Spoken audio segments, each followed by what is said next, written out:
স্থানটি হচ্ছে নলেরচরে বাংলা বাজার চেয়ারম্যান গার্ডের দক্ষিণ পাশে।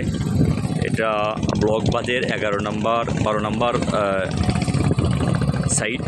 এটা আমরা এসেছি আজকে সাইটটি পরিদর্শন করার জন্য। এখানে জিও ব্যাগ ভরাটের কাজ চলতেছে অলরেডি। তো আমরা আশা করতেছি ইনশাল্লাহ অতি শীঘ্রই এখানে পুরো দমে আমাদের এই 2 নং চানন্দি ইউনিয়নের যে চরটা 2 নং চানন্দি ইউনিয়ন এই ইনশাল্লাহ রক্ষার জন্য যে 6 কিলোমিটার বা 5 কিলোমিটার ব্লকের বরাদ্দ হয়েছে, এটা পুরোপুরি দমে ইনশাল্লাহ কাজ শুরু হবে। তো দেখেন শ্রমিক ভাইয়েরা খুব সুন্দরভাবে ইনশাল্লাহ অতি দ্রুত কাজ চলতেছে। একটা টার্গেট হচ্ছে এখানে আসলে প্রতিদিন 1000 করে ব্যাগ, এই একটা সাইডে 1000 করে ব্যাগ ভরাট করতে পারবে।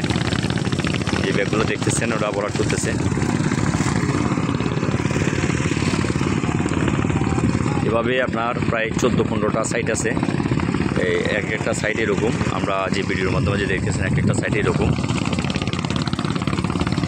তো সব সাইডের কাজ ইনশাল্লাহ চলমান, প্রায়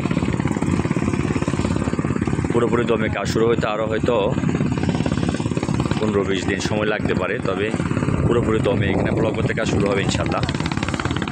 এটা হাতিয়াবাসীর জন্য স্বপ্ন এবং চানন্দি ইউনিয়নবাসীর জন্য স্বপ্ন। আসলে চর রক্ষার্থে নদী ভাঙন রোধ করার জন্য আমাদের বহুদিনের আশা ছিল। তো আমাদের এই বহুদিনের আশা ইনশাল্লাহ আমাদের স্বপ্ন বাস্তবায়নের পথে ইনশাল্লাহ রয়েছে।